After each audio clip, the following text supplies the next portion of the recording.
अस्सलाम वालेकुम दोस्तों, मैं हूं हैदर जी। आज एक बार फिर से एडोबी इलस्ट्रेटर के कोर्स में आपके खिदमत में हाजिर हूँ। आज के इस क्लास में आप जान पाएंगे कि किस तरह हम नेचर से इंस्पायरेशन लेकर एक ब्रांड की लोगो बनाते हैं। तो चलते हैं कंप्यूटर स्क्रीन की जानिब और समझते हैं लोगो क्रिएशन की प्रोसेस। आज की जो हमने लोगो प्रोसेस करनी है वो है ओलिव ऑयल। तो सबसे पहले मैं आ जाता हूँ अपने गूगल ब्राउज़र पर और यहाँ सर्च कर लेता हूँ ओलिव। इमेजेस में चला जाता हूँ। तो पहले ये है कि हम चेक कर लेंगे अगर फोटोग्राफी में हमें कोई अच्छा सा ड्राइंग मिल जाता है तो हम उसी को बरोकार लाकर अपनी लोगो प्रोसेस करेंगे। तो मैं यहाँ स्क्रॉलिंग कर रहा हूँ, मुमकिन है कि हमारी जो मतलूबा इमेज है वो हमें मिल पाए। फाइनली कुछ सर्चिंग के बाद मुझे ये ड्राइंग पसंद आया है। मैंने इसको सिर्फ कॉपी करके लेकर आना है अपने आर्ट बोर्ड में। यहाँ पर ये मैं ला चुका हूँ। तो अब जो है आप ये ज़रूरी समझ लें कि आप जब भी कोई लोगो बनाते हैं तो सबसे पहले आप जहन में ये रखें कि लोगो मुख्तसर हो, अट्रैक्टिव हो और बिल्कुल सिंपल हो। इसके अलावा आपने जो लोगो जिस किसी भी थीम की बनानी है पहले वो भी चेक कर ले कि उसमें आपने लगाना क्या है। मसलन इस वक्त हम ओलिव ऑयल की लोगो बना रहे हैं। तो यहाँ जो ये लोगो बिल्कुल मिनिमल सी लोगो बनेगी, मॉडर्न टाइप की। और यहाँ पर हमारे साथ जिस अलामत की ज़रूरत है वो सिंपली जैतून यानी ओलिव ही है। तो हम इसी शेप से इंस्पायर होकर ये लोगो बनाएंगे, लेकिन सिर्फ इसी एक से भी नहीं। हम इसी क्लास में मैं आपको इसके मुख्तलिफ कंपोजिशन किस तरीके से किए जाते हैं वो भी आपको समझाने लगा हूँ। ये जो है हमारी रेफरेंस तस्वीर है। मैंने फ़कत इससे सिर्फ और सिर्फ ड्राइंग लेना है और कुछ नहीं करना है इसके साथ। तो मैं यहाँ पर आ जाता हूँ, एक सर्कल ले लेता हूँ, इसको बाय डिफ़ॉल्ट कलर में रख के इसका जो फिल कलर है ये मैं ख़त्म कर लूँगा। इसका स्ट्रोक ज़रा बढ़ा लेता हूँ और इसे लाकर यहाँ रख लेता हूँ। थोड़ा सा इसे एक साइड से छोटा भी कर लेता हूँ। थोड़ा ये रोटेट करके इसकी एक और कॉपी ले लूंगा, इसको इस जानिब से रोटेट कर लेता हूँ। अब मैंने करना क्या है कि इसमें कलर जो फिल करने हैं वो इस मरहले पर भी हम अभी आ रहे हैं, लेकिन उससे पहले पत्ते हैं मैं ये ड्राइंग कर लेता हूँ। यहाँ से पेन टूल सेलेक्ट करके मैं इसके जो पत्ते हैं ये ड्राइंग कर लूंगा। यहाँ से इसको ड्राइंग कर लेता हूँ।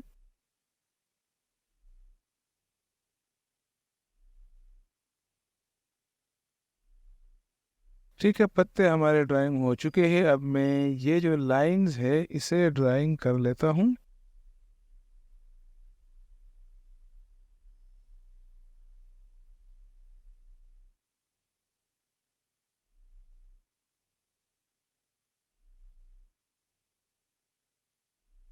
तो ठीक है, मैंने ये ड्राइंग ले ली और अब जो इस रेफरेंस फाइल है इसकी मुझे कोई ज़रूरत नहीं है। मैं क्योंकि इसका जो कलर्स है मुझे लगता है कि उससे अच्छे कलर स्कीम मुझे मिल सकता है, मैं उसे डिलीट कर लेता हूँ। अब बारी है कलर स्कीम ढूंढने की। तो कलर स्कीम ढूंढने के लिए भी मैं अपने गूगल ब्राउज़र में आ जाता हूँ। यहाँ पर सर्च कर लेता हूँ एडोबी कलर व्हील। ये जो पहली लिंक आपके सामने खुलेगी Adobe colour wheel colour plate generator, इस पर क्लिक कर लें। यहाँ पर इससे पहले जो कलर स्कीम के क्लासेस में मैंने आपको कलर स्कीम समझाया था वो सारे कलर स्कीम यानी कि analysis, monochromatic, triad, complementary, split complementary, ये सारे कलर स्कीम भी आप यहाँ से बना सकते हो। लेकिन हमने यहाँ से कोई कलर स्कीम ये नहीं बनाना बल्कि एक्सप्लोर करना है। तो यहाँ पर इस बटन एक्सप्लोर पर हम क्लिक कर लेंगे और यहाँ सर्च कर दूंगा मैं ओलिव।